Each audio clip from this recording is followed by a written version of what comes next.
A Lantern Man Haunts the Swamps Behind My House by That Exo Guy. I used to be a piece of crap when I was younger. I did a lot of things that I'm not proud of now, mostly drug deals and general gang activity since I was part of one. I didn't kill anyone, but sometimes I think that it wouldn't have been far off having I not left that life behind. But I did, and I'll eternally be grateful for that decision.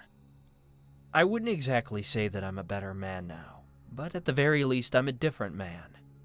I'm a man that saw the errors of my ways, that saw how toxic the people around me were. So I stole a lot of money from the gang and ran off into the night. With that money, I moved a few states away, and I found a small, quaint village near a swamp. I bought a decently sized property with an old house built on it a few decades ago, and I decided to live the rest of my life there peacefully. It wasn't to atone for the sins of my former life by any means, but merely to hide from them and from the people that likely wanted me dead at that point. I won't go into too much detail about the location for obvious reasons, but it was nice enough, I suppose. With what little money I had left, I planned to repair the house and build a few pens for animals. There weren't many jobs in town, which made it hard to earn money and forced me to learn to be self-sufficient. But I hadn't done a single day of manual labor in my life, so after I procured the materials for my plans, I had a tough time putting them into action. I started with the interior of the house, replacing old floorboards and patching holes in the ceiling. Then I moved to the rooftop after that. My shenanigans attracted the attention of my nearest neighbor, a guy about my age that lived a few acres away. I never bothered to introduce myself when I moved in, but he drove over in a small tractor and did it himself. "How's it going?" he yelled up at me. I was in the middle of pulling loose a plank on the roof, so his interruption frustrated me. But I stopped, crawled over to the edge on my belly, and answered him. "Just doing some repairs," I said. "The house is a dump." "Yeah," he agreed. "The last owner didn't take care of it. Anyway, the name's Troy. Nice to meet you." "Andy," I said. "Nice to meet you, Troy. I'd love to chat, but I gotta get back to it." "Oh, sure," Troy said, turning and walking back to his tractor. "See you around, Andy." "See ya," I answered. As Troy got up on his tractor, I crawled back to that stubborn plank. I made a few more attempts at it, but when it became clear that I couldn't pull it off, I ripped it in two in a fit of rage. I tossed it off the roof, and Troy saw the whole scene. "Need help with that?" he asked. "I don't have money," I answered bluntly. "Don't need money, I'm just bored," Troy said. I contemplated the offer, and I accepted it in the end. That turned out to be a great decision, as Troy's help proved to be invaluable. He helped me patch the roof, teaching me the basics from the ground up. From the small talk we had as we worked, I learned that he lived out here most of his life, so he wasn't a stranger to building and fixing his stuff. With the roof repaired by evening, we got off the house.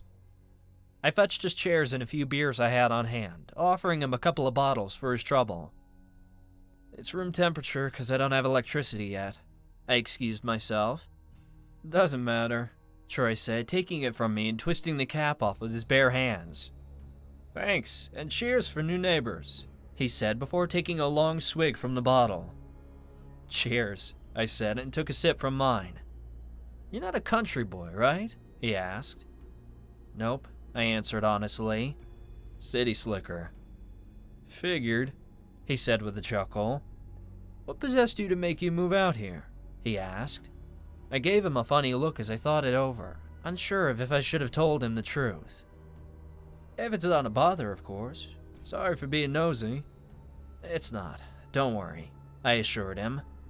"I just made some mistakes and needed to get away. I won't cause any trouble, though. Promise." "Good, 'cause I don't take well to troublemakers," Troy jabbed with a smirk. We chatted some more about this or that. I told him about my plans of raising livestock for food, mainly chickens and maybe a few pigs, and he offered to help with that too. "I'm a farmer by trade," he said. "I learned it from my uncle when I lost my parents as a kid.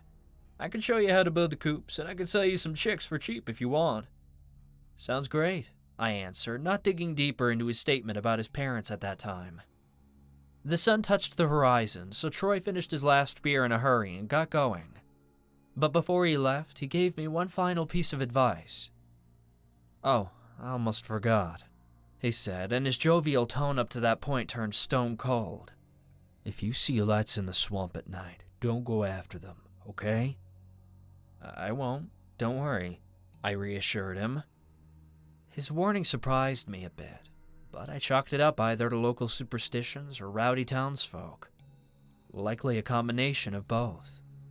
Troy left for the evening, and I went to sleep as well as I was tired from the work. Over the next few weeks, he did indeed help me with whatever I needed. We built a couple of chicken coops in the back of my property and a fence to keep them in.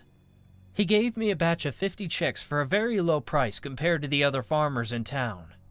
I also visited his farm and found out that he wasn't lying about earning a living with it. He had about 1,000 chickens running around freely in a huge fenced-in space. "The eggs alone earned me a small fortune," Troy said with a laugh. "I send them to a farmer's market in the nearest big city. You slap a few fancy terms like organic and free range to them, and city folks will pay top dollar." "I bet it's a lot of work, though," I said. "It is," Troy admitted.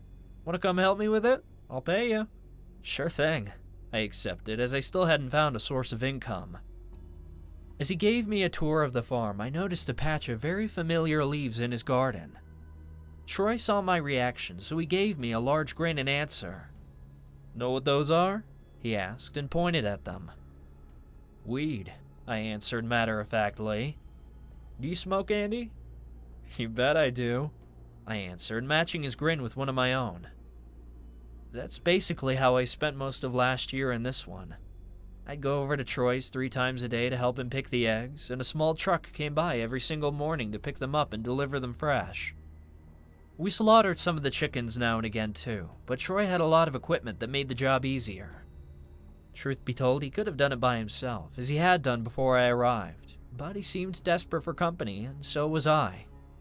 In the evenings after work was done, we'd shoot the shit together, either by getting drunk or high off Troy's stash. It was a blast. With the money I earned from him, I got electricity set up. The town had a grid, and it was easy to get my house hooked up to it, especially with Troy talking to the right people to speed things up. I loved the guy. He even gave me a puppy from one of his litters so I'd have a guard dog for my chickens. "Lots of wild critters come in from the swamp to hunt the chickens," he told me. "You can't stand guard 24/7, so Zeus here will help you with that." "Thanks a bunch," I said, taking Zeus off his hands. A few more months passed in the same manner, and I'd all but forgotten about Troy's cryptic warning of lights in the swamps. I was too busy, so most nights I'd hit the hay as soon as it got dark outside. The first time I saw them, I was nursing a hangover late into the night with Zeus by my side. It wasn't anything fancy or scary, just a light far off into the swamp. It moved about between reeds and trees, flickering in and out of existence as it passed between obstacles. I did get an urge to follow them, but I was too decimated for that. I figured they were some local kids running off into the swamp to have some fun, and I didn't want to ruin it for them. I'd been in their shoes plenty of times when I was a teen, and I knew how precious those moments and memories were for them. So I went back to sleep and forgot about them again. A few more days passed, and Troy came over one evening after work. He brought some weed with him. I had snacks ready for when the munchies kicked in, so we smoked on my back porch as we chatted about random stuff. "I've seen your spooky lights," I said after a while. "You didn't go after them, right?" Troy asked, very serious all of a sudden. "Hell no," I assured him. "I have better things to do than run off after people in the swamp. I like to keep dry," I chuckled, hoping to ease the tension that had settled so abruptly, but Troy didn't seem to taste my humor. He gazed off into the swamp with a 1,000-yard stare, not even looking at me as he talked. "It's not people, Andy," he answered. "Everyone knows not to go into the swamp after dark." "Then what is it?" I asked sarcastically. "Monsters?" Troy opened his mouth to answer, but the distant rumble of an engine cut him off. We both perked up, falling silent as we listened. It came from the direction of his farm, but it approached my property fast. Before long, an all-terrain Jeep pulled around my house and parked next to it. I started shitting bricks as the sheriff got out and locked eyes with me. The man walked over slowly, with a deep scowl on his face. Troy didn't make a peep, and I was utterly paralyzed. We were caught red-handed, and I didn't know what to expect. "What are you kids up to?" he asked as he reached the porch, slamming a boot down onto it and leaning on his knee. We're... "Spit it out, Sonny. I don't have all night," the sheriff pressed. I fumbled over my words, stuttering like hell for a few long seconds. The man watched me, a sly grin growing on his lips, and after a while, he just broke out with laughter. My lines got cut short as a ball of dread formed in my stomach, but then Troy started laughing from behind me as well, replacing my fear with utter confusion. "I'm just messing with you, Sonny," the sheriff said between chuckles. "Come on, Ben, cut it out," Troy said, addressing the sheriff, whose name was Ben. "Fine, I was just laughing," Ben said, coming closer and extending a hand to me. "No hard feelings, right?" We shook hands, Troy did introductions, and Ben joined us in our smoking. Troy offered him a blunt. I fetched him a chair to sit, and before long, we joked around as if Ben was one of my oldest friends. He was a chill guy to have around, even though his presence kept me a bit on edge. I needed to be extra careful with what I told them about myself. Ben was law enforcement after all. I didn't know how he'd take to finding out I was an ex-gang member. "We should get going," Troy said all of a sudden when he noticed it was nearing sundown. Ben looked surprised, and he didn't keep it hidden. "What's the rush? We're just starting to have fun," he said. "Come on, Ben," Troy scolded. "You know." The swamp lights," Ben cut over Troy. "The monsters," he continued with sarcasm. Troy frowned and got up from his chair. He threw what was left of his blunt in the grass and stomped on it to kill the embers as he walked to his tractor. "Take care. See you tomorrow," he said and turned the engine on. I could see that Ben touched a chord, but without any context, I didn't understand what was going on. Troy left in a huff, something he'd never done before, and Ben didn't seem apologetic about it in the slightest. "What was all that about?" I asked when Troy was gone. Ben sighed deeply. He dragged on the blunt, let out a cloud of puffy smoke, and he answered. "His parents died in the swamp back when he was a kid," Ben explained. "They went out at night for some reason and never returned. I was a recruit at the time. We found his mom beaten and drowned, but we never found his dad." "And let me guess, he blames the swamp lights?" I deduced. Ben mumbled. "His uncle took him in. The old bastard was senile, and he filled Troy's head with nonsense." "I take it you don't believe in it?" I said. Ben looked at me like I sprouted a second head. "Of course not," he said, sounding almost insulted. "It's not the Middle Ages anymore, man. No one believes in monsters. It was either his father or some local punks," he answered with conviction. "Or they just got lost. They weren't locals. They were city folks that came to visit Troy's uncle.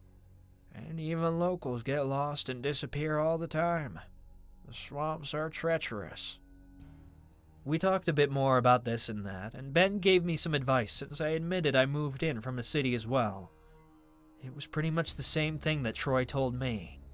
Don't go out at night. Don't follow lights. Steer clear of the swamp. But it wasn't because Ben believed in monsters and mysterious lights. It was because he knew the rational dangers of the area. "All right, thanks," I said after a while. "But I gotta go hit the sack too. I have to get up early." "Sure thing," Ben said and got up to leave. "Good night, and if you ever need help with anything, don't be afraid to call me, okay?" "Will do," I assured him. After that day, Ben became a regular at my house as well. He didn't drop by as often as Troy, but he came over at least once a week. The two of them had the bad habit of arguing about a lot of things, but Ben always backed down, so it never got bad. I had a lot of work to do on Ben's farm daily, and my chickens grew up quickly, giving me more work when I got home. It kept me busy and made the time fly by, and before long, my hens started laying eggs too. I took the surplus to Troy for him to sell with his stock, and he paid me for them. I did see the lights now and again, but I learned to ignore them as I rationalized them away. That was until they began leaving the swamp and coming over on my property.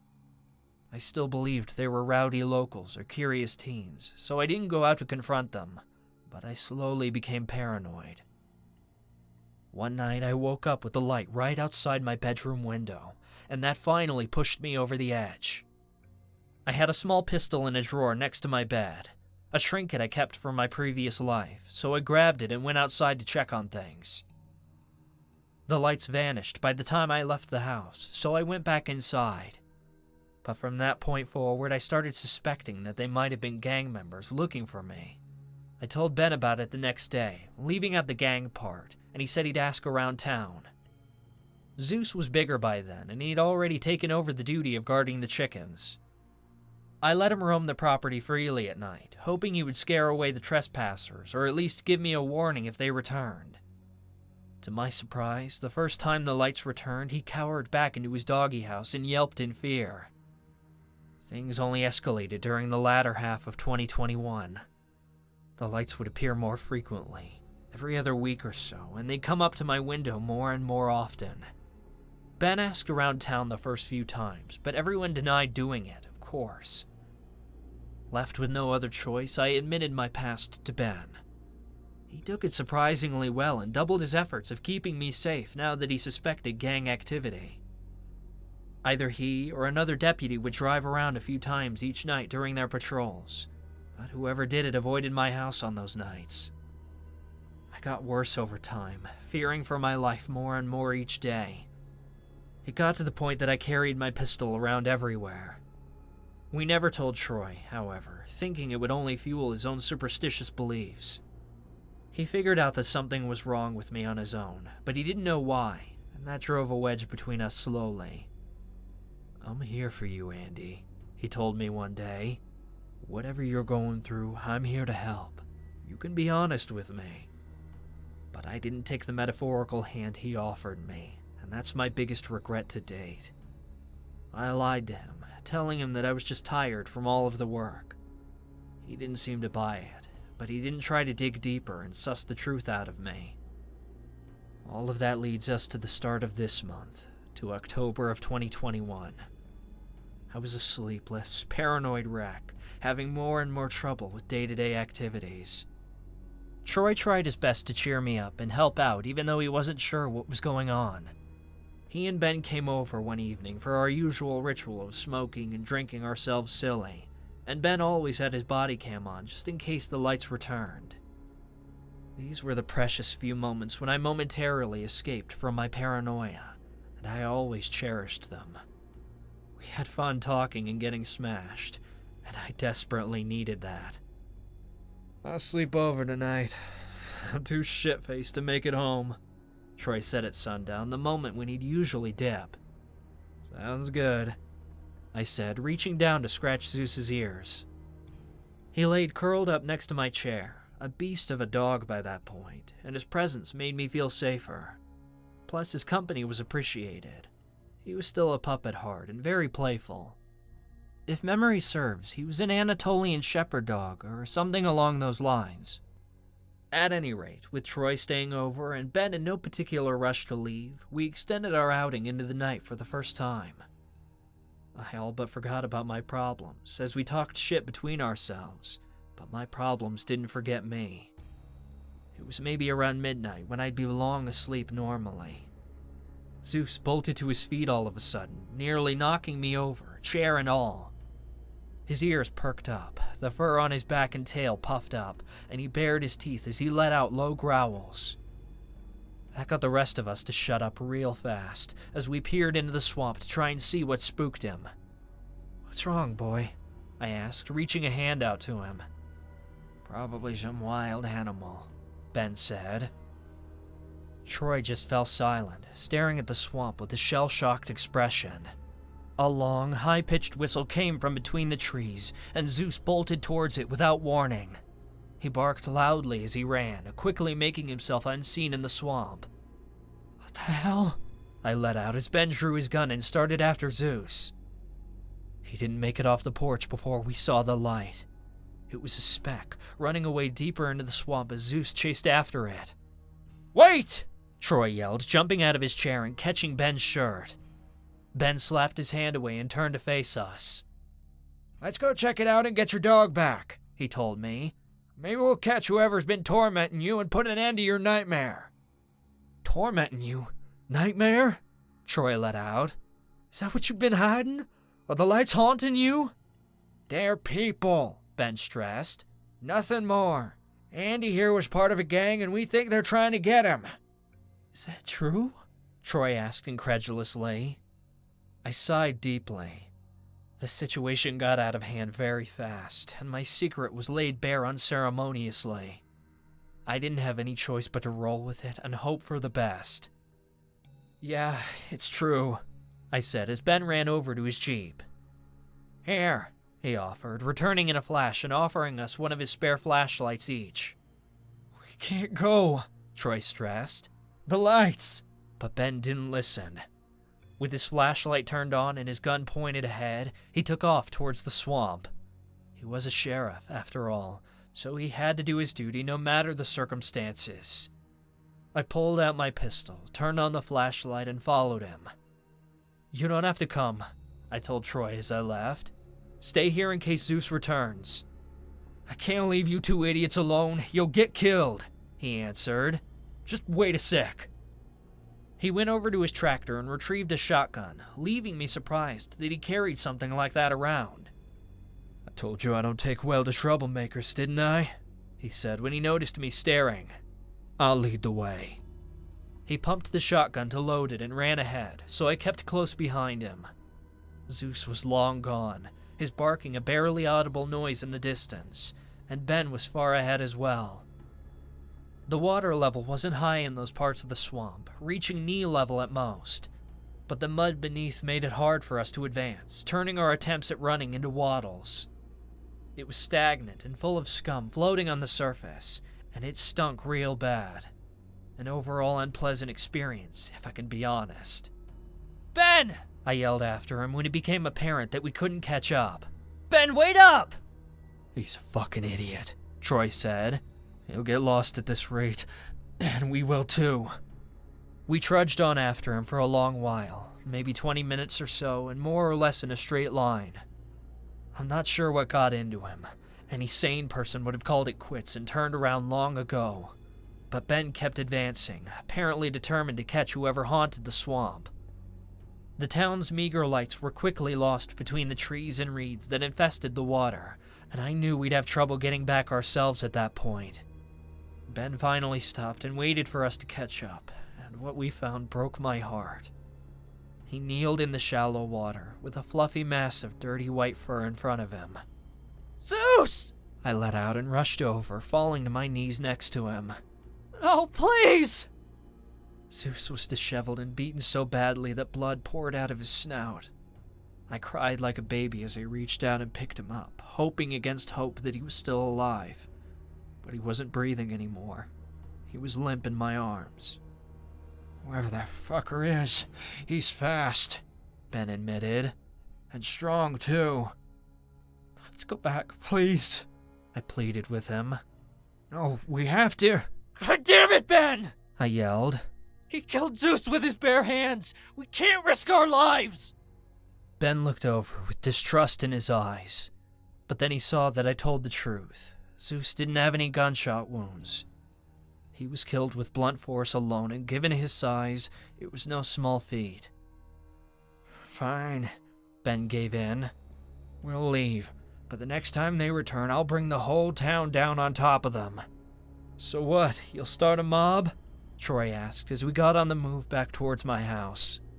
I thought these weren't the Middle Ages anymore. We can't let these punks terrorize us anymore, Ben said sharply. They're people, god damn it! Not monsters, people. And people have to stand trial for murder. I inquired about that as we advanced cautiously, and Ben spilled the beans. Locals disappearing in the swamp at night wasn't a new thing. It happened now and again. That much I already knew. As the sheriff, Ben usually had the displeasure of searching for them, and it turned out he found most of them. I suspected it's a serial killer for 2 decades now, he admitted. Either that or some cult taking advantage of people's superstitious beliefs to kill. I didn't want to make it public because serial killers usually crave the attention. It's not people, Troy stressed. For all I know, it could be your father, Ben barked back. He's one of the few we haven't found, and... Troy and I looked at him with stupefaction, shocked by the accusations he threw around. But he didn't get to rant for long, as the light returned. A high-pitched screech accompanied it, nearing us at supernatural speeds. Ben turned his flashlight and pistol on it, but didn't get a single shot off. It all went down so fast. A pale figure burst out from the reeds, running along the water's surface. The long cloak covering it was gray and dirty, and its skin was ashen white. In one hand it held a rusty petrol lantern up high, and the other one is aimed at Ben. It crashed into him and carried him off his feet, gripping Ben's throat so tight that he couldn't even scream. Troy and I shat bricks, so scared that we didn't even think of using our guns. Run! Troy yelled. I dropped Zeus's body and took off through the mud, hearing the sounds of that thing beating Ben to a bloody pulp. It let out some shot squeals here and there between the thumps of fists against the flesh, but Ben didn't get out a single peep. Before long, it was done with him, and gave chase after us. Troy! I yelled out with terror, given as I was falling behind. I pulled out my pistol and wanted to turn around, but he stopped me. Keep going! He screamed. You can't kill it, but it will kill me! I answered. It's after the lights! Troy yelled. Turn yours off! But, do it! I did as he said, turning off my flashlight and dodging it out of its way. Troy shined his light back onto me in the nick of time, and the figure passed by in a blur, ignoring me and going after him. I took off again through the darkness, hatching a new plan that I hoped would save us both. Turn off yours! I yelled when the man was almost upon Troy. He listened, so I turned on my flashlight and shined it on them. The man changed targets again, coming after me and giving Troy a breather. We ran towards town, parallel to each other, keeping only one flashlight on at any given time. And it worked like a charm, for all 5 minutes. When my turn came to switch on my light, it just wouldn't come to life. Seeing as it was a spare, who knows when Ben last changed its batteries. Andy! Troy screamed with the man almost upon him. I didn't know what to do, so in a final desperate attempt to save my friend, I tried to get the man's attention the old-fashioned way. I let out a loud whistle and yelled profanities at him, and by some miracle, it worked. Troy turned off his flashlight, and the man switched targets once again. But there was another problem.